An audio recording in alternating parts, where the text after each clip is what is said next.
Good afternoon, everybody, and welcome back to Mod Driven.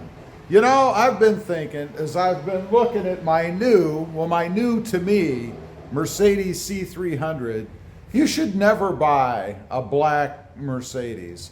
You know, first of all, let me say I love the color black on vehicles. I think it's one of the top two. You know, recently I've kind of fallen in love with Voodoo Blue.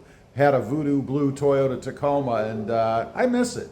But black is right up there too. I think black looks sporty and black looks cool. And there's all kinds of things you can do to black it out, that kind of thing. But as I look more at the car rather, it's sitting here in the garage. It's been in the garage for a little while. And of course, every day when I come out here, the light reflects off of the LEDs up there in the ceiling. And I noticed that you can see a lot of imperfections in it, and this isn't a big secret. I mean, that's the way black is, right? It shows everything. As you look down the car, and I'm not sure how well it's going to pick it up on camera, maybe you can see, yeah, when I get closer, you can see there all of the dust and stuff sitting on the car. And that's what it is. It's just dust and stuff from the air. It's not even from out being driven in the environment. Now, I will say there are some spots on it.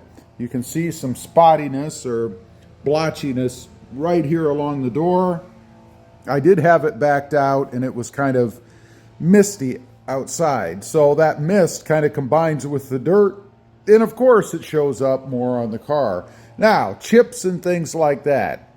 You would think that if you were to paint the chips and things on a black car, it would blend in really well.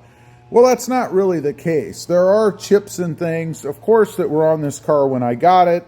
There's a little one right there, and there are other ones around the car as well. I'm glad that the previous owner tried to take care of it, but obviously they were not a professional painter, nor am I. So you can see things like that. As I look, there's another one right up in here. I mean, there's just a lot of little things in the car. If you look down the car in the right light, probably about like that, you can see some scratches and things in the paint.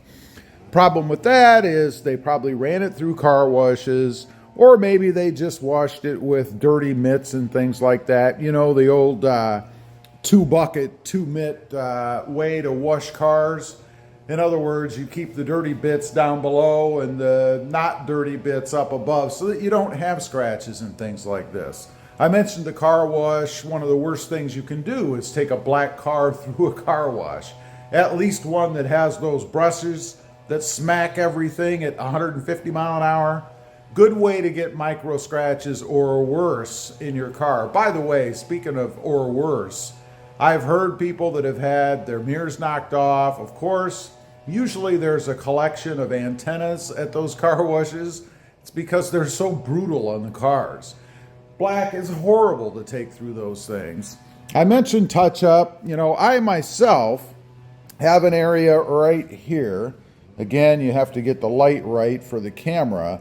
But right here, there is a touched-up spot. You can see it right there. That, of course, is something that happened when I was putting the trim back on after I painted it. And I have to say, there's nothing worse. You do a paint job, it came out really well. It looked really good. And then you scratch it when you put it back on the car. Anything, trim, emblems, whatever it is, it's a real bummer. The other thing it shows, of course, is all the dirt and stuff that comes up from behind the wheels. You can't help that. I mean, you're going to throw stuff up. Even if you're driving around on dry pavement, you're going to throw dirt and dust and stuff up across the car. One thing that I noticed today, I don't know how this got there. You see that? It looks like some sort of Japanese symbol or something, which I kind of like. I kind of like the symbol. Be neat if there was something on there. It doesn't really fit the Mercedes brand. But I have something on there in the dust just to show how dirty it can get just sitting around in the garage. You know, the front end is another area.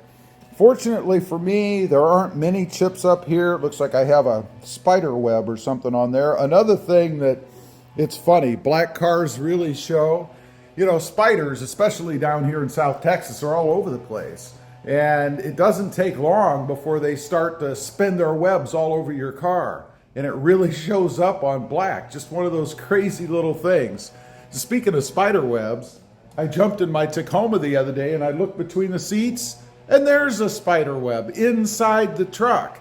I mean, you can't keep them out. And by the way, I hate spiders, snakes, but one of the worst things that could happen would be driving along and there's a big old spider sitting on your shoulder. That would be kind of terrifying for me. Lastly, I want to mention matching up a little bit. You know, this is not a problem for me because the painted trim on a stock or factory Mercedes is never the same color anyway. But when you try to touch things up or do things with black, there are different shades and hues of black, of course, so they're never going to match up perfectly. Again, it's not a problem for me on this car because it is a trim piece, and I think honestly, it probably should be off or a little bit different anyway, but it is just something that kind of stands out because it is not the same shade or shine as what the rest of the car is. Anyway, I just wanted to get on here. I was looking at the car this morning and I thought, you know, black is such a great color for cars. I love it. But it's the worst color you can have for cars. Unless you buy it brand new, park it in your garage, maybe put a cover over it so that it doesn't get dusty and never drive it. I don't know. Anyway, leave a comment. Let me know what you think.